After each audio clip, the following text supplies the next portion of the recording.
The Alfie Evans case in the UK. Parents battle the government over the care of their critically ill child. What does their battle tell us about the cost of socialized health care and the threat to those with serious conditions? Bioethicist Father PACHOLCZYK will join us. And later, college student Conor Mclaughlin, a member of the online consultation for the Synod on Youth, shares his thoughts on the document produced in Rome a few weeks ago. What do Catholic youth really want? And finally, the fascinating true story of the discovery of the bones of St. Peter with the author of The Fisherman's Tomb, John O'Neill. The World Over begins right now.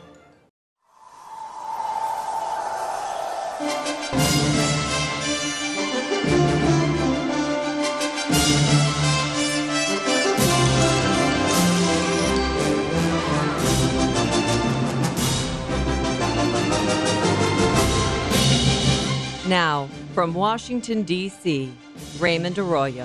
A warm welcome to all of you joining us in the United States and the world over. Father PACHOLCZYK, Conor Mclaughlin, and John O'Neill are all straight ahead. If you'd like to comment on tonight's show, send me a tweet. I'm at Raymond Arroyo. I'll be live tweeting throughout the show, or you can email us at worldover@ewtn.com. Here's the news of the week. Tens of thousands of protesters have taken to the streets in the capital of Nicaragua, demanding the resignation of President Daniel Ortega after days of demonstrations in which nearly 30 people were killed by government security forces. Student-led protests began last week after Ortega introduced a plan that would increase pension contributions and reduce benefits. Ortega scrapped the changes, but the protests have continued. The U.S. State Department has pulled some of its embassy staff and families out of Nicaragua in response to the violence. Pope Francis has condemned what he's called needless bloodshed. Nicaragua's Catholic Bishops' Conference has agreed to act as a mediator and witness for national dialogue at the request of Ortega as he attempts to tamp down the tensions. The heartbreaking saga of Alfie Evans in Liverpool, England continues. He is the severely ill 2-year-old boy who British doctors and the courts have repeatedly ruled is in such a deteriorated state that further treatment will have no effect. His parents wish to continue his medical treatment and care, but under Britain's socialized medical regime, not only is his treatment not guaranteed, but it is the government and not his parents which will decide the treatment warranted. National Health Service doctors have refused to allow Alfie to be moved or to seek care elsewhere. His father, Thomas Evans, discussed his plight with Pope Francis last week.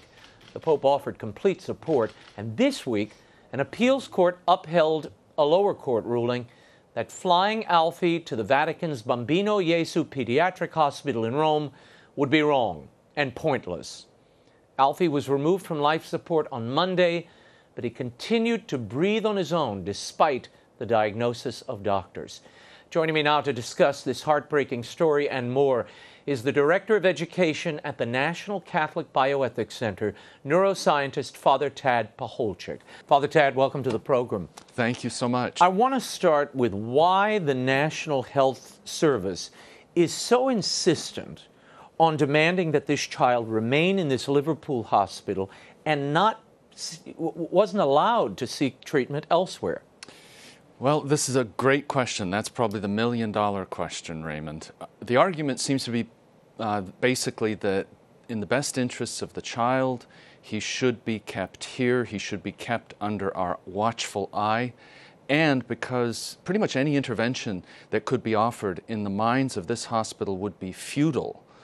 Therefore, we should keep him here until he dies. That seems to be the attitude or approach that is being taken. It's not in his best interests. They're trying to argue. That's the terminology they use. Yes, to move him elsewhere, take him to Italy, let him go home even. But are we seeing in the British socialized medical regime, parents really don't have a decision in this process? It is the state that decides what's in the best interest of that child. That's why this has struck such a chord, an international chord. This is clearly rubbing against the grain of very basic parental rights.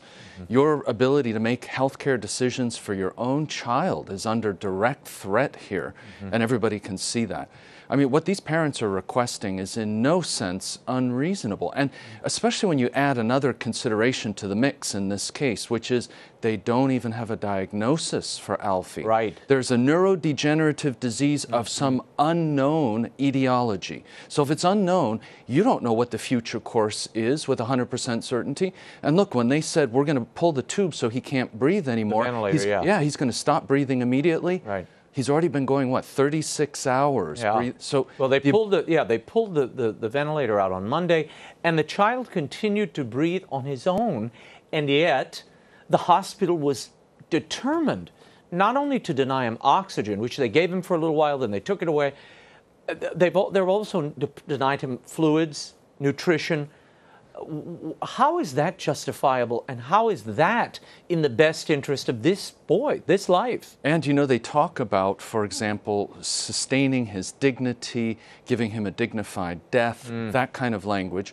And you ask yourself, well, if that's really the case, why won't they feed him? Why won't they make him comfortable with things that are very easily available to administer to him? And I mean, I have to say, what a week for the Pope.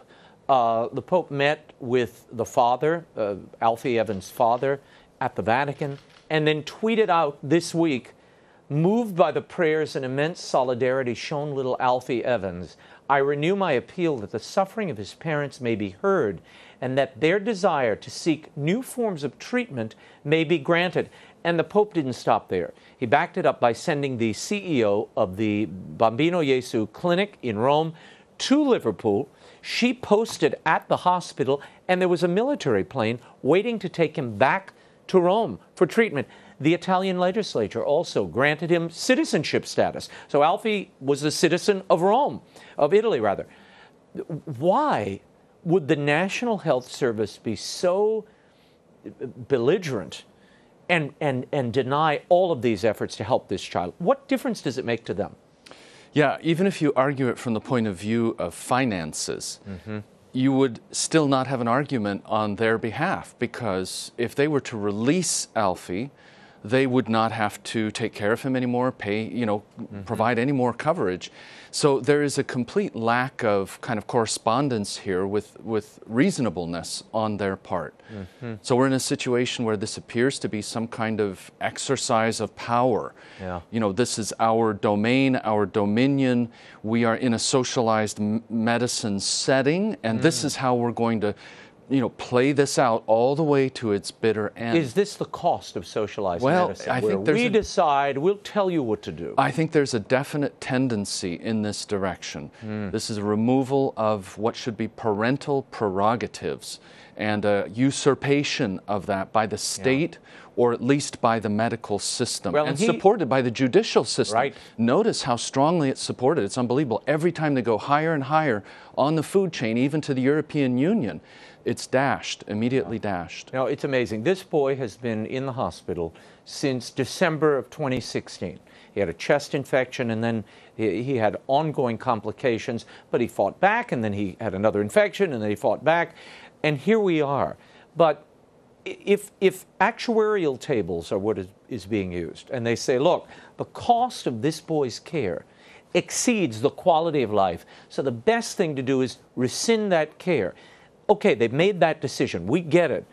But the pride, the hubris to then say, but you can't leave our care. You're not going to leave this facility, because it would set a precedent that other citizens who were dissatisfied with our rulings could run off to other countries and find care, and we're not letting that happen. Yeah, this is remarkable. I think that the fact that he's also an Italian citizen now makes the case even stronger, even clearer, even more stark for outside observers. And I think this is going to have to result in some pushback in British society. I mean, there are so many people protesting, both within and without of Great Britain. This is an opportunity, I think, to... You pointed out the cops who are guarding the hospital. Your reaction to that? It reminds me a little bit of the Terry Schiavo case. When there's something wrong going on and you have to post cops to keep good people out, it's very, very disturbing development. I mean, Terry Schiavo had 2 policemen posted outside her door to prevent anybody from attempting to feed her or, make her comfortable as she was dying, because her tube was withdrawn by court order also. Right. So when the courts get involved, we get a kind of medicine here that's often a disaster. And I think Alfie is going to, be the kind of another one of these paradigm cases. A German pediatric cardiologist examined Alfie and said he could see that the child might benefit from more treatment. Why was that diagnosis completely waved aside and ignored by the Brits? That's another good question. This was similar to the prior child, the Charlie Gard case, as you remember. There were experts who reviewed him and said the same thing. And basically they said, well, our expertise is going to trump any outside, rather than a second opinion. In the United States, we emphasize how important it is to get that second opinion. Here they're coming in abundance, and nobody wants to pay them any attention, and it's really a shame. Would adults suffer in the same way? So if you had an adult who was going through this and perhaps could speak or make their intentions known, is it because we're dealing with a child? So the state steps in and says, no, parents, we will decide what's in the best interest of this child.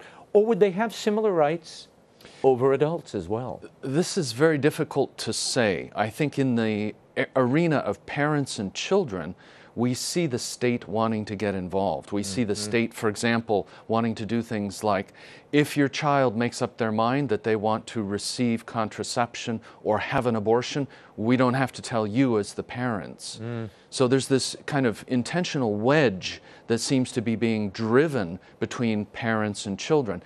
Now, whether it would also hold in the case of adults, I suspect that would be the next step. It's harder to pull that off sometimes when you have somebody who is vocal and can speak in their own defense. Now, the doctors here claim in the Alfie Evans case, they are acting according to protocol.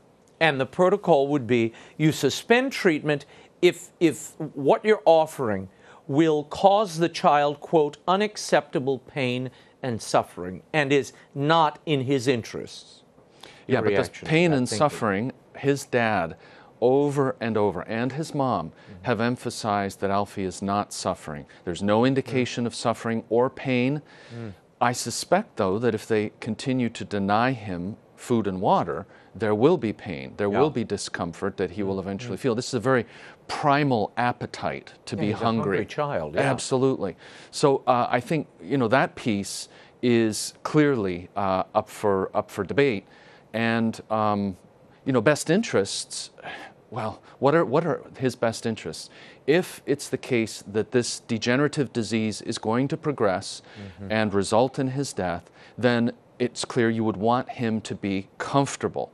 So what does that mean? That means just providing the immediate needs so that he doesn't have to struggle and in those final times. Now, the church, in its moral view, does not require extraordinary means. A ventilator is not required. Well, ventilators depend on the circumstances, because there will be some situations where you'll say, this ventilator could be used and it would be a bridge to somebody's healing. Which may have happened here. He was on the ventilator for months, and then they took it out, and he's breathing. He may have strengthened a little bit, and now he may be in a new place. This may be a new opportunity, but those are kind of subtleties that have to be worked out between the family and the healthcare team. And we've had a kind of breakdown in this case, clearly, where it is entirely antagonistic, and this is a tragedy. We need to always have, as a final decision maker, the parents who clearly do have the child's best interests in mind, unless, there is some kind of clear, outright evidence of abuse of the child by the parents. And of course, there's nothing even remotely resembling that in this case, as there was not in the Charlie Gard case. It's a frightening situation. They need to get some human rights law on the books that protects parents and their guardianship of their children, particularly when it comes to life and death health decisions. I don't know why that doesn't exist, but to my eye, this looks like state-sanctioned murder because they want to protect the integrity and the power of the National Health Service. This is a kind of tyranny of medicine over their own patients. And I think I just read a statement by a group of doctors strongly opposing this and saying this is not the role of physicians to be exercising decision-making instead of the family. Well, and in a week when we were celebrating the royal birth, what a statement it might have made had the Queen or William or Kate come out on behalf of Alfie Evans. It would have been an important marker, I think, about the respect for all human life, I and agree. not just those in line. A missed opportunity, as it were. I agree. Let's talk for a moment before we run out of time. Weeks ago, we saw a story in the New York Times where Barbra Streisand had cloned her dog for, I think, $50,000. Now, it seems we're getting closer to cloning human beings. We certainly on are. demand. And I mean, part of the reason we can say that with such certainty is because of what the Chinese did at the beginning of 2018. You may remember they successfully cloned monkeys for the first time, and they made 2 cloned monkeys. So those monkeys are growing fine. They don't seem to have any untoward issues. So we've figured out the technology for doing it with primates. You and I are primates. It's just a matter of time, enough dollars, and a certain desire to do it. And I think we're going to see it. My guess is we're looking at 5, maybe 7 years, and we'll see a human clone that will be born. So Barbra Streisand, too. Barbra Streisand, too, perhaps. Well, let's hope she doesn't clone herself and she stops at the pooch. The New York State has an assisted suicide bill that they are trying again to revive. The prospects for that, in your opinion? Prospects, I think, hard to call. I think there is a chance something like this could get through. But I think people are asking the good question, shouldn't we be supporting individuals? Because it's partly set up to say, disabled people, people who face disabilities, who face struggles at the end, this is a way for them to get out. And the disability community is rising up. There's a group, I think it's called Not Yet Dead. Not Yet Dead. Yeah, Yep. and they're protesting this and saying, look, this isn't the way to do it. I saw something interesting, and you perhaps saw it too on some of the news reports recently. There was a guy who was going to jump off of a overpass on the highway. And this was in Detroit. What they ended up doing was they put a whole bunch of semis underneath. Did you see that? I did. And I thought, look at the measures they took to save and protect his life. Yeah. Now, we seem to be trending in the exact opposite way when it comes to physicians and suicide. The physicians are not putting those safety nets. They're rather saying, hey, you want to end your life, just ask me, I'll prescribe something lethal so you can carry out the dastardly deed.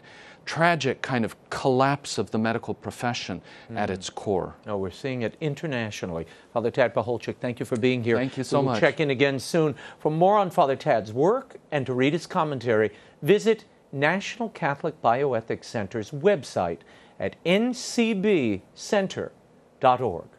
Up next, we'll get a young person's take on the upcoming Synod for Youth in Rome. Conor Mclaughlin will join us, but first, more news. There are some troubling numbers for vocations in the United States, according to the latest annual survey commissioned by the U.S. Bishops' Conference. The number of priests who will be ordained in 2018 has plunged by nearly 30% compared to 2017. Last year, 590 priests were ordained. That number is expected to be 430 this year. In a statement, the bishops did not offer a reason for the drop, but instead said there are reasons for hope and areas for growth. The vocations chairman for the U.S. Bishops' Conference, Cardinal Joseph Tobin, did acknowledge the drop, but said that it's essential that the faithful continue to make the conscious effort to encourage young men to be open to hearing God's call and assist them in the discernment process. The men who are to be ordained this year reflect Cardinal Tobin's plea. 86% of them were encouraged to become priests by someone in their life. My next guest is a 20-year-old college student and leader of the English language Facebook group for the Synod on Youth. He was one of 15,000 people who went online to express their opinions about the church and their experience in it. Now, those opinions were supposedly collated and brought to the pre-synod in Rome to be included in a final document. That document will be used by the bishops to make pastoral and perhaps doctrinal adaptations next October.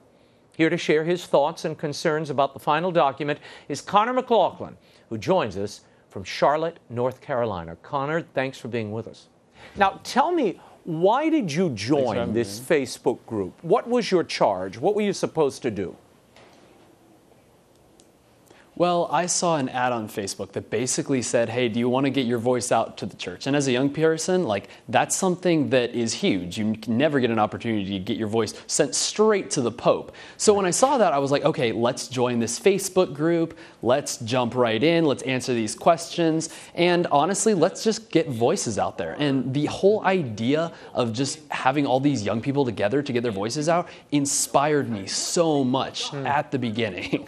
Okay, now let's get into this. I want to play for the audience. I'm going to put up full screens of this final document. Conor, I want your reaction and to see how all of this comported with what you and your peers were discussing online. In Section 5, the topic of church teaching is raised, and the final document suggests that perhaps some of those church teachings should be changed. It reads this way. There is often great disagreement among young people, both within the church and in the wider world, about some of her teachings, which are especially controversial today. Examples of these include contraception, abortion, homosexuality, cohabitation, marriage, and how the priesthood is perceived in different realities in the church. As a result, they may want the church to change her teaching, or at least to have access to a better explanation, to more formation on these questions. Conor, is that what you and your peers believe? And what did you see on your Facebook group vis-a-vis church teaching? Well, it's not that we want church teaching changed. Any faithful youth is not going to say, oh, the teaching on abortion, we want that changed. The teaching on abortion is there for a reason. And the Catholic Church has always been defender of the innocent and defender of truth. And that's why we wouldn't want it changed. But when we got there and they published the document, the number one thing that started to happen was we realized that a lot of the things that we had mentioned in the Facebook group answers just weren't there at all. And when we said, I don't think there was a single person who was talking about, oh, we need to change church teaching. What really has to happen is not a change or even a better explanation, but it's the way in which we are presenting the truth. So if you think, the perfect example is the new Avengers movie is coming out. We don't have a problem if you look at why is Avengers doing better. It's not because, oh, these are great heroes. The actor who plays Loki, Tom Hiddleston, he says it best, because Marvel makes their villains heroic and their heroes flawed. And it's that truth that we see in those movies that makes such riveting stories. In the same way, the church needs to be presenting her truth as reality. We don't need to sugarcoat it. We don't need to hear, oh, just Jesus loves you, that's all you need. We need to hear the actual truth. Why does the church have a problem with homosexuality? Because it's against the natural order. Why does the church have a problem with abortion? Because it's the killing of an innocent life. We just need to hear the actual facts, and that's what all of us came to the synod proclaiming. We didn't want any change in church teaching. We merely want, if anything, the church to just be honest with us. The church is rarely honest with young people, and that's really all we're asking you to do. We don't want you to change. We don't want you to do anything but tell it like it is, because that's the way you're going to reach us.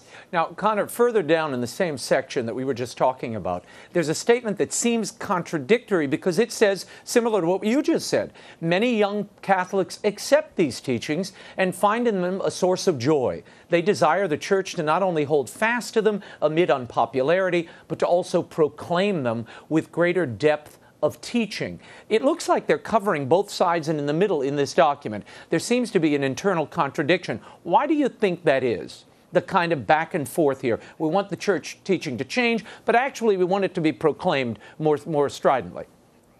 I think what they're trying to do, and this is simply because of the nature of the synod, they're trying to make this an overwhelming document that means everyone, and by doing that, they're watering down all of the information that they could give. So they're trying to have every youth say, yeah, you know what, I see myself in that document. I agree with that section. But in reality, I mean, you can see this anywhere. If you try to meet everyone, you're going to end up meeting no one. You know, that you raise an interesting point, and it's been reported that much of what was discussed on the Facebook groups that you were partaking in was actually missing from the final document. One of the young people who was charged with writing the document, his name is Isaac Withers, claims in an interview, quote, there was a huge online community asking for the extraordinary form of the Mass to be represented in the document. And I realized going through those comments that we as a writing team had not been shown the wealth of online commenting. We were given only a summary of these comments, and so I was saddened to see that many in this group felt disheartened or not listened to. The document would have been different had the online world been represented properly, end quote. What happened here, Conor, in your opinion? So they actually just published both the summaries of all the English social media groups and the summary of all the groups that met in Rome at the actual synod, or the actual pre-synod meeting. But if you look at the summaries and then look at the actual comments, Isaac is completely right. There is a huge amount of things missing from the summary. Some people have attributed this to some of the controversy surrounding the Francis papacy and people behind it. I think that that could be a case, but I'd like to keep a little bit of a more hopefully youthful mind in the idea that maybe the papacy isn't completely corrupt or even slightly corrupt, because that's just terrifying. I like to think that it's just an issue between the young church and the old church. The young church says, we want this, and the old church says, you don't really want that. For example, like you mentioned, the extraordinary form of the Mass. A lot of people disagree with the fact that youth love the extraordinary form of the Mass. Personally, I've never even been to the extraordinary form of the Mass. I've never been to Latin Mass. I play music at my church, at school, that is like a mix of praise and worship and, stuff in the hymnals. So I'm probably not the best person who would be pushing for the extraordinary form. But at the same time, I see reverence in what people talk about the extraordinary form. And if the people who are summarizing these Vatican officials who are summarizing these things, looked at what we were actually saying, they wouldn't notice that we were simply saying, oh, we want the extraordinary form. We're saying we want reverence in the Mass back. There are so many issues that people see with the Mass that they attribute simply to the Novus Ordo form of the Mass that is actually simply just irreverence. You have these clown Masses. You have Masses where they don't use proper hosts. Everything about this is simply irreverence that is shown more deeply in the Novus Ordo form. That's why a lot of youth are going towards the extraordinary form, because they see it as a sort of revival of that which is reverence. We don't think that, I think I can speak for all youth, all Catholic youth across the world. We don't want these 2,000 years of tradition removed. It's something that makes the Catholic Church so beautiful. Everyone knows the saying, Gregorian chants, and most people can at least appreciate it and say, that's nice, even if they don't enjoy it. And because of that, if the Vatican officials took away our comments to create this summary and were removing what we said about desiring more reverence in the Mass, that's removing this beautiful truth that we have. This is what makes the Catholic Church so great, is that we're so rich in tradition. But if we're getting that pulled away from us, this is just an utter tragedy, because what's being left for us? Yeah. If everyone has had this for thousands of years, why shouldn't we also have this beautiful thing of the Catholic Church? Now, Conor, you contend that there were other topics that were left out of the document as well. Masculinity and femininity, abortion, homosexuality, access and visibility of the clergy. Why do you think those issues were scrubbed and not directly addressed in the final document? I think these are all issues. So abortion, homosexuality, the clergy, masculinity and femininity are all big topic issues that Catholic speakers all over the world are talking about, because there's something that reached the youth. But again, the older church does not, and by saying older church, I'm no way mean I'm being offensive by this, just the older members of the church don't understand what the younger church actually want, so they're not going to address it. Most of the older church, a lot of youth ministers and priests don't know how to talk to people my age about authentic masculinity. And that's such a big issue in our church today. Not just our church, in our world. We don't have authentic masculinity anymore, and that's hurting our world. But the church, the older members of the church, don't know how to talk to us about it. So they're just taking it out because they don't know what to say. In the same way, they're afraid that they're going to say something that is maybe polarizing about abortion or homosexuality and lose so many members of the young church. But if the young church are actually true to the faith, they'll understand church teaching. And this goes back to what I said before, Raymond. If we are proclaiming the truth in the proper way, then youth aren't going to leave. We just need to say it in the right way. And because the older church doesn't know or doesn't listen to the younger church in how to proclaim this, they're removing it from the document entirely so they don't have to address it. Do you agree with Robert Royal, who made the suggestion that the older members of the church that you're talking about, the cardinals and some of the bishops who were charged with synthesizing this document, that they were using young people in almost a ventriloquist act? They were kind of making the young people say what they really wanted, not what the young people were calling for.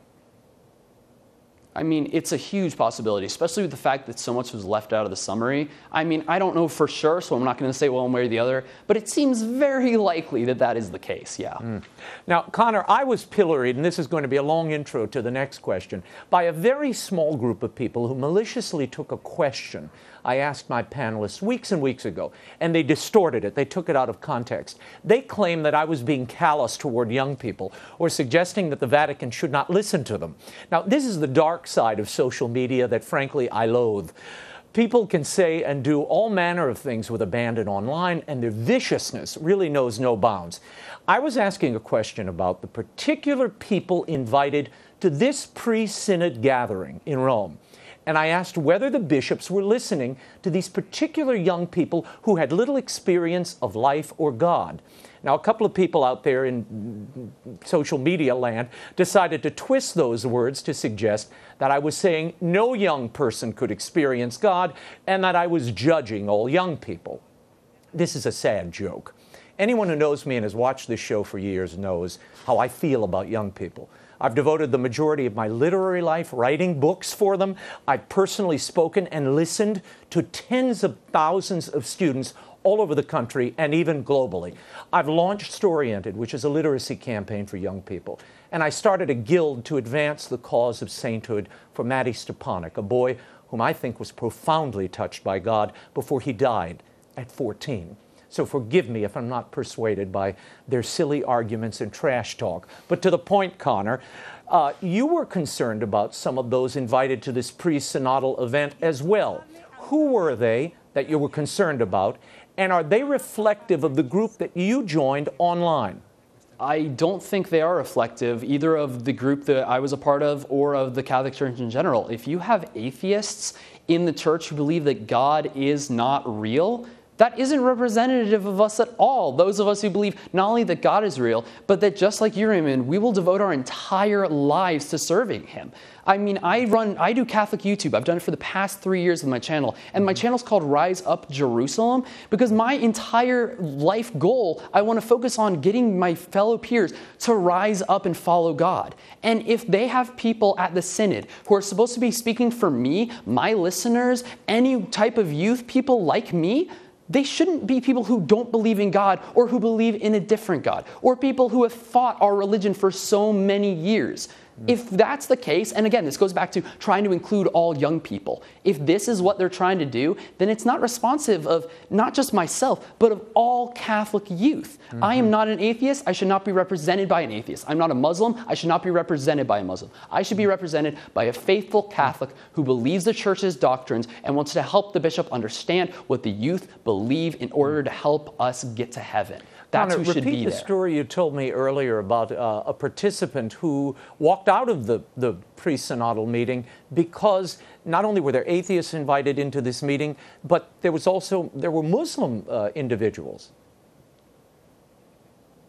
Yeah, there was, I was reading an article about someone who was from Pakistan who ended up leaving the synod because they realized that some people in their group were Muslim. And in Pakistan, the Muslims were killing the Christians. I mean, imagine being that kind of a person. As an American, I really can't understand that kind of ordeal that you're sitting there and somebody says, oh yeah, I'm Muslim.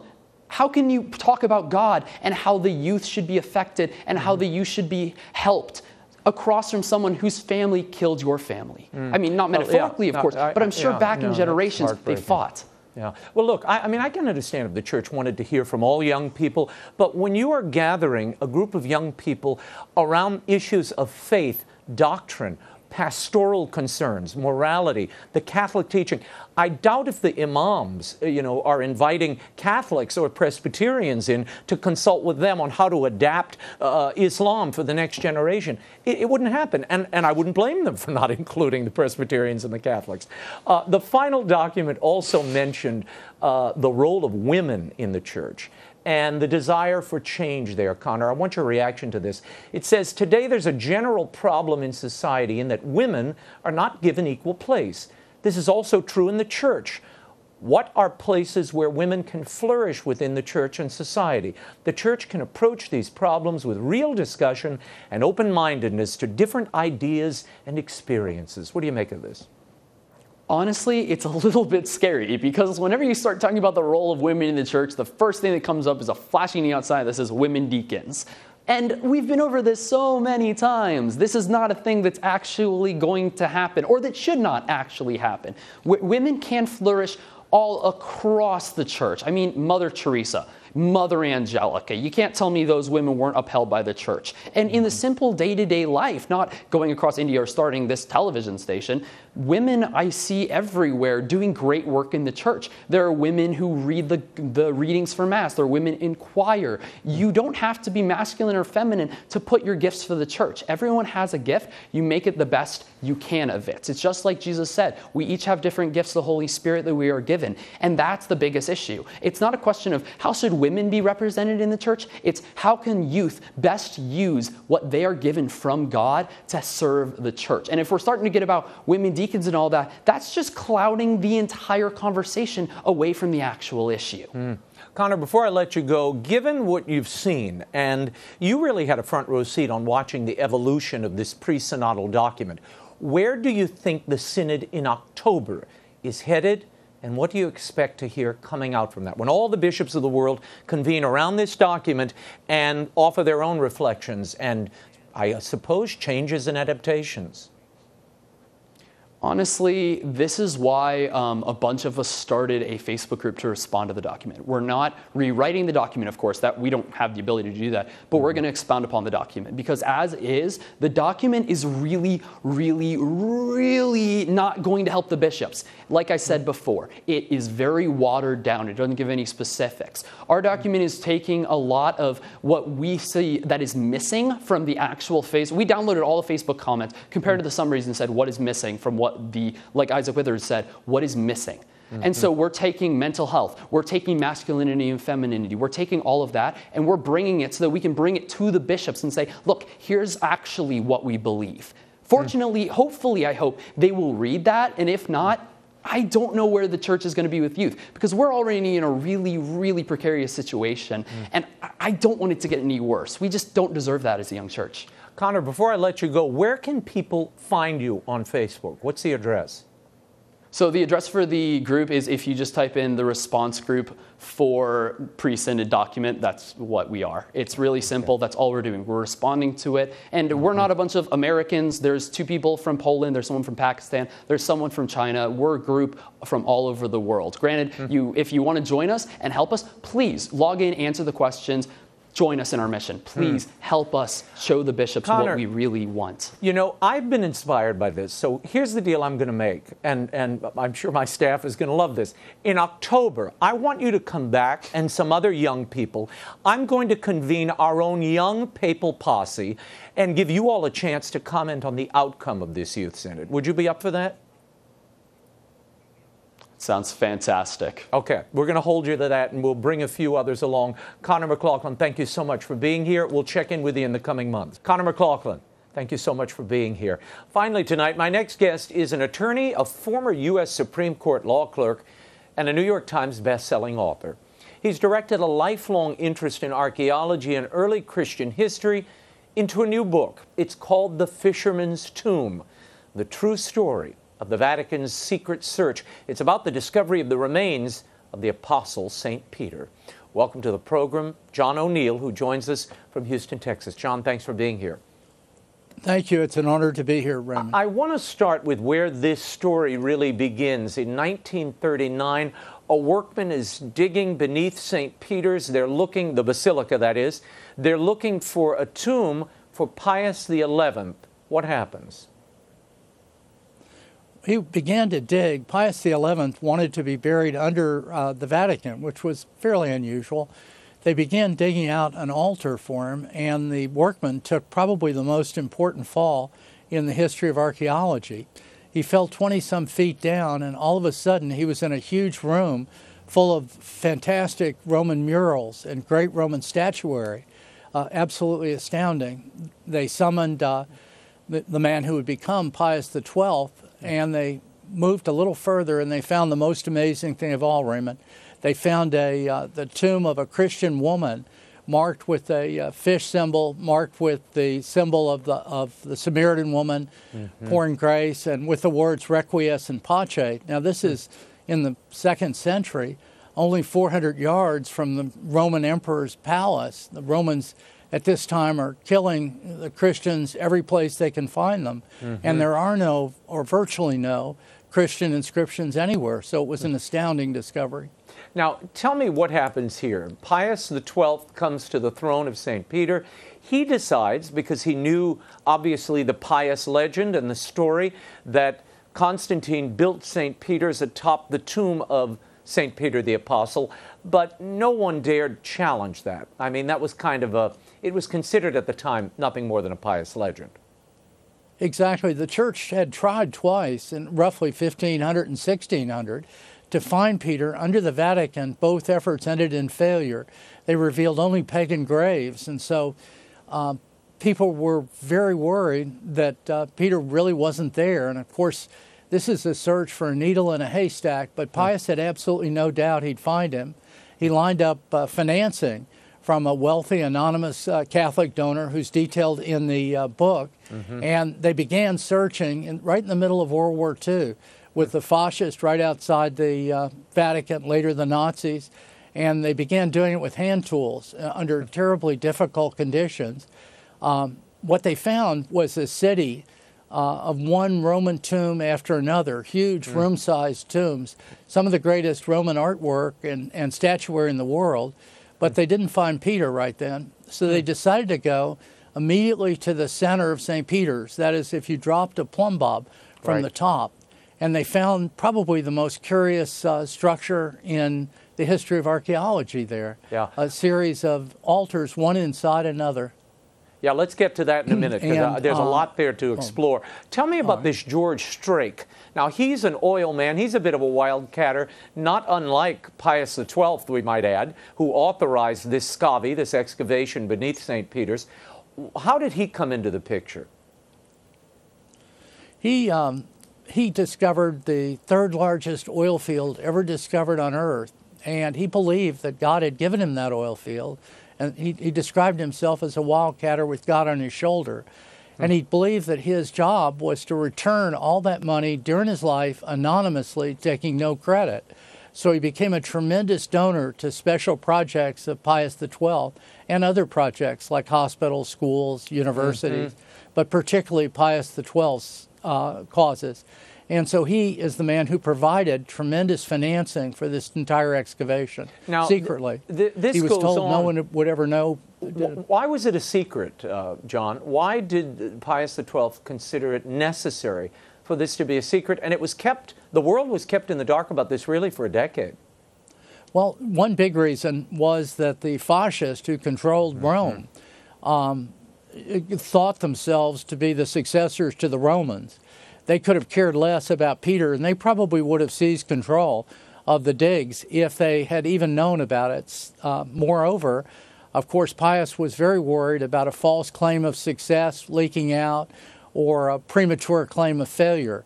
He simply wanted to ensure that that the information was accurate when it was revealed, and that it wasn't handed over into the hands of a despot, whether the fascists, the Nazis, and later the communists who threatened to take control in Rome. Now, in 1949, there was a huge flood in Rome, and it filled this underground cemetery. And the way that it was explained to me, because I've been on that scavi tour several times where they take you beneath St. Peter's, it's almost like one of our above-ground cemeteries in New Orleans. But what happened here is they sort of packed the earth on top of it and built the first basilica there. Is that correct? That's exactly what happened. Constantine couldn't knock over these family tombs. If he had done that, there would have been a revolution in Rome. And so in roughly 300, what he did was fill this whole hill, originally a hill, to level it off. And that buried for all time the Roman tombs and buried also the grave of St. Peter in order to make it flat and construct the first basilica. He constructed the exact center of the basilica over what proved to be Peter's grave. Now tell me about Margherita Guarducci. Now she's an archaeologist, and her specialty is really studying ancient inscriptions. She's brought in because these tombs are found, and this one particular box with all kind of graffiti on it. What does she discover? What's her role in this drama? She was the whole story in the end, and one of the most inspiring people that I've ever read about. She was brought in by Pius XII. She was an agnostic when she was brought in. She was probably the greatest archaeologist of the 20th century. She reported to Pius that the excavation had been poorly handled. He removed the people who had been involved in it and placed Guarducci in complete control. Imagine a woman in 1951 being placed in control of this entire excavation. She was a genius. She spent years studying the inscriptions, which had been dismissed as meaningless. In fact, she found out that these were coded Christian inscriptions, indeed the most profound early Christian inscriptions in the world. They speak in code, Raymond, like Peter is 2 keys, and then there'll be a line, and then a T, like a Roman cross, and then another line with victory, with a V for victory or an R for redemption. And so these are incredibly important because they actually incorporate the very same things that we learn today in church. She found a wall called the graffiti wall that everyone had dismissed as meaningless. It was 18 inches from the exact center of the Basilica. It had 20-some different inscriptions to Peter, prayers in effect for Peter's intercession. And then she found 2 inscriptions that said Peter is near and Peter is within. And she learned that inside that wall, in a marble niche, they had found bones, sent them off to storage and not tested them. She sent the bones to the greatest forensic anthropologist in the world for testing. They were the bones of a 60 to 70-year-old man. He had been crucified upside down. His feet were cut off. He had nail marks. He was covered in a purple and gold cloth from the 1st century. And he was put into that wall and then buried under hundreds of tons of rubble around 250 A.D. She had found Peter, Raymond. That's the conclusion of virtually every scientific expert and forensic person that has looked at it. Now, the initial reports, I know there was one expert that looked at it, you talk about him in the book. When they first analyzed the bones, they said these are the bones of a woman, a man, and animal bones. What's the discrepancy here?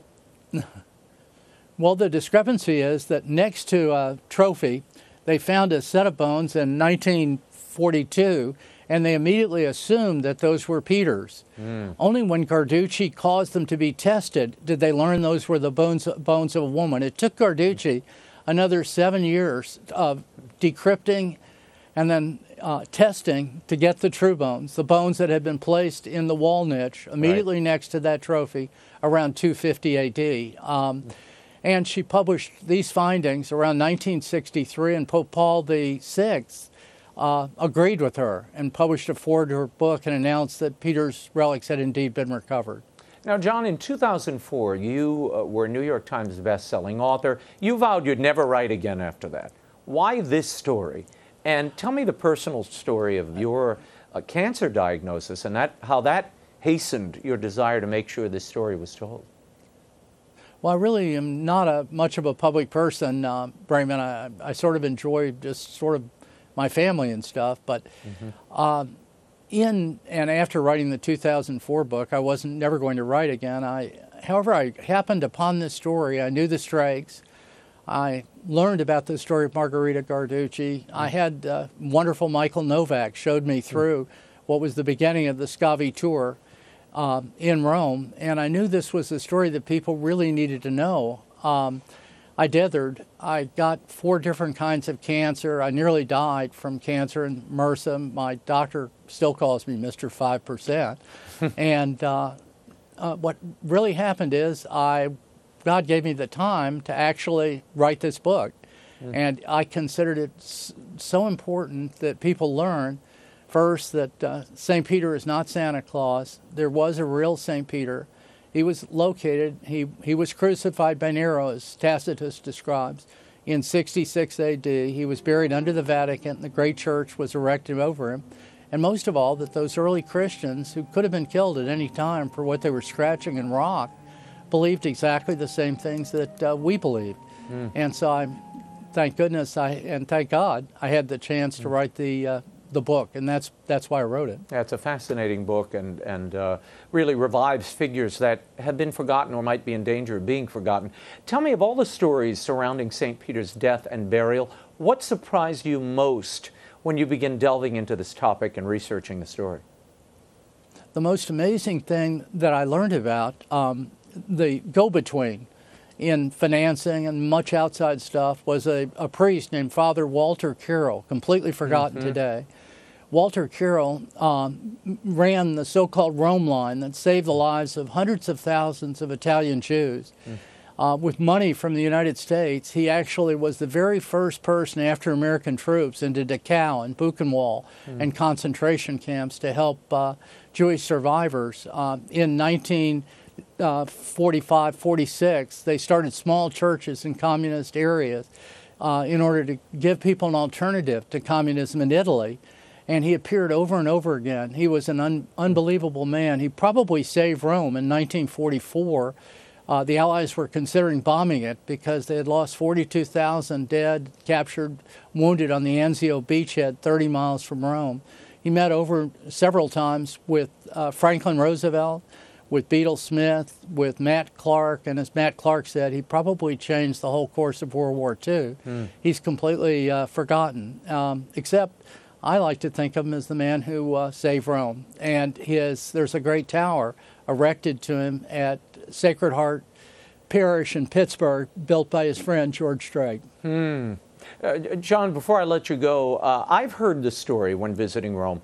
The tradition was always that in the canopy, which is the big baldacchino above the altar at St. John Lateran, there are two statues, bronzes or gold statues, and within them are supposedly the skulls of St. Peter and St. Paul.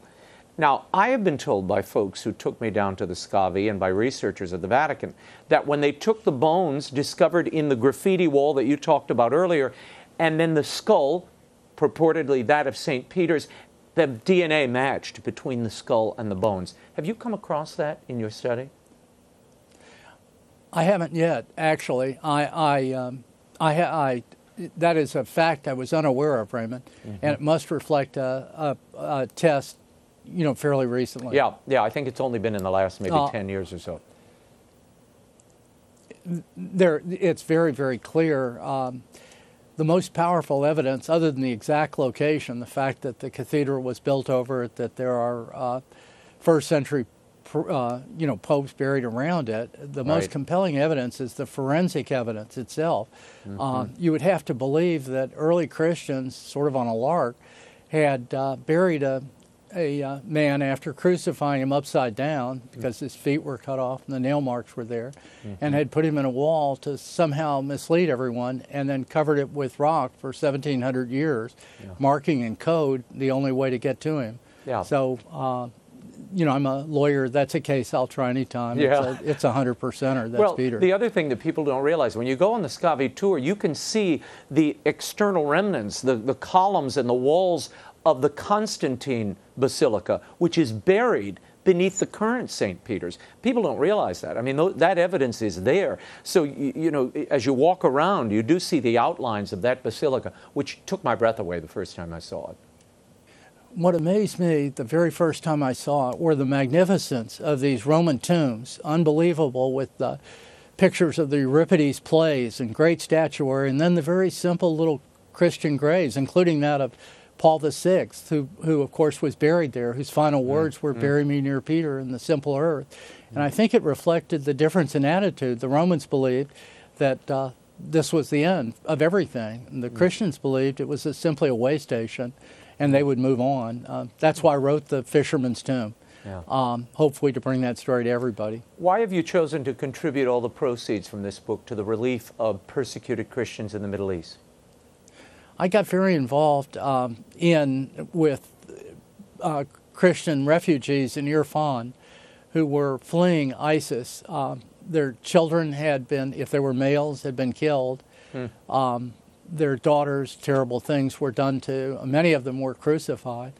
It was exactly what the Christians underwent in Nero's Rome and in Rome up until the end of Diocletian, and very much like what Hitler did to people, to the Jews, and to many Catholic priests, actually.